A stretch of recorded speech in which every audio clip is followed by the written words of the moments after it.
Every single financial guru, your parents, and that annoying coworker have given you the same advice. Save, save, save. And for years, you've done it. You skipped the lattes, you drove the older car, you religiously transferred a percentage of every paycheck into that high-interest savings account. You're a disciplined saver. You've done everything right. But here's the brutal truth. You're still not rich, and you never will be, if saving is your only strategy. This isn't an attack on discipline. This is a wake-up call to the real laws of wealth. Over the next 10 minutes, we're going to expose the 3 financial villains that kill the saver's dream. And I'll show you the 3 actionable, scalable strategies that separate the merely disciplined from the truly wealthy. Welcome back to invesYou, the channel dedicated to moving you from financial literacy to financial freedom. If you're tired of the old rules, hit that subscribe button, because today we're breaking them all. Let's start with the central lie of the saving mentality. It assumes that the money you save today will be worth the same tomorrow. It won't. The first villain is the most insidious. Inflation. You can't see it, but it's actively stealing from your bank account every single second.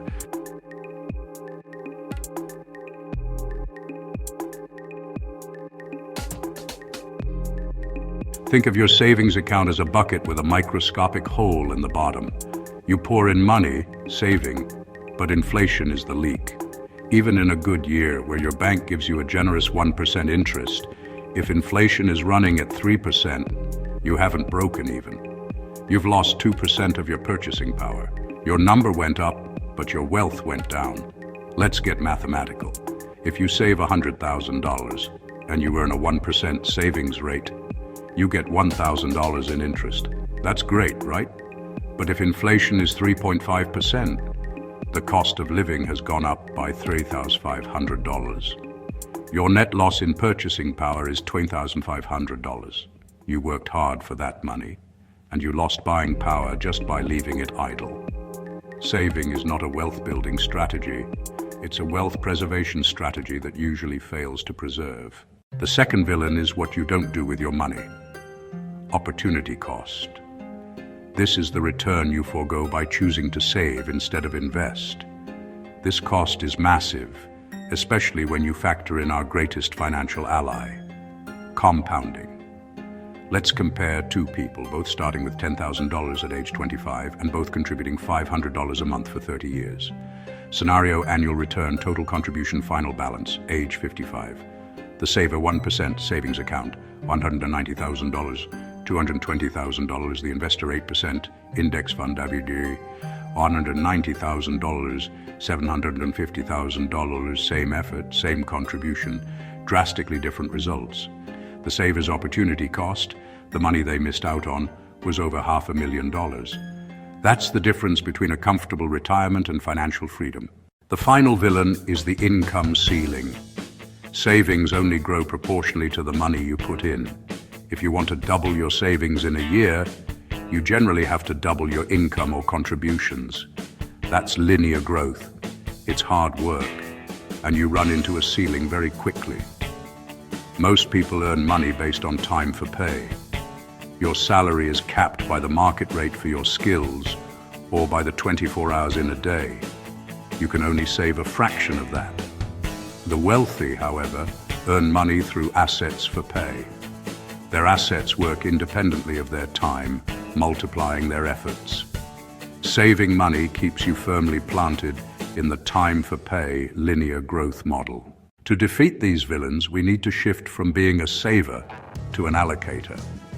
The first accelerator is investing. Specifically, we're talking about disciplined, long-term asset accumulation, not trying to pick the next meme stock.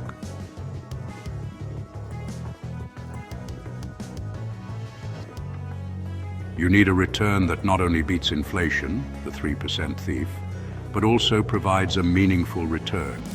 That means embracing the stock market through low-cost, diversified funds. The average annualized return of the S&P 500 over the last 90 years is around 10%. That's a 7% buffer over inflation, and that's where the magic happens. Actionable step. Automate your investment contributions the same way you automate your savings.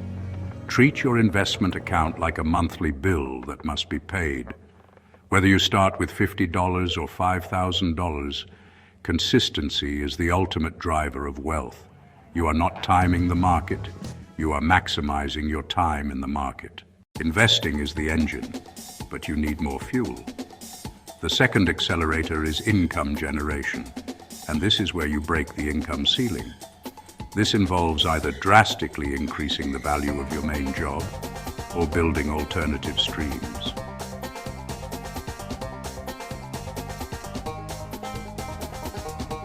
Strategy A. Maximize your main gig. Don't just ask for a raise. Earn a raise by acquiring highly valuable, high-demand skills. Learn coding, data analytics, or advanced negotiation. These skills have a higher dollar value per hour, allowing you to quickly increase your primary income, which in turn means more money to feed your investing engine. Strategy B. Build scalable side income. Look for ways to generate money that doesn't require you to trade 1 hour of your life for 1 hour of pay. That means digital products, starting a micro business, or leveraging existing assets like a property. This is your move from linear income to potential exponential income. The more you fuel the fire, the faster the compounding engine works. The final accelerator that takes you from merely comfortable to truly rich is asset acquisition. The rich don't save money, they buy things that produce income. These are assets that give you money, rather than take money from you. This includes things like income-producing real estate, property that generates rental income, a business, a system that operates and generates profit even when you are absent, intellectual property, creating an e-book, an online course or software that sells indefinitely with no extra work. This is the game changer. Your goal isn't just to save a large number. Your goal is to own a portfolio of assets, stocks, bonds, real estate, businesses that generate enough passive income to cover your living expenses. That, my friends, is the definition of financial freedom and true wealth. The myth is busted. Saving money is the first step of discipline, but it is never the final destination of wealth. True financial success is not about how much you save, but what you do with every dollar you save. You must put your money to work, outrunning inflation and embracing the compounding effect. Now it's time to move from being a dedicated saver to an aggressive allocator. If you are ready to take control of your financial future and master the accelerator strategies we discussed, I have a clear next step for you. Closing call to action, invesYou brand. Head over to our website, invesYou.com, Master Allocators, and download our free Wealth Accelerator checklist. It gives you the exact step-by-step plan for opening your first investment account and optimizing your income streams. The link is in the description below. If this video opened your eyes to the true path to wealth, hit the like button and share this with the person who needs to stop hiding money under their mattress. Subscribe to invesYou for more brutal financial truths. Thanks for watching, and I'll see you in the next video.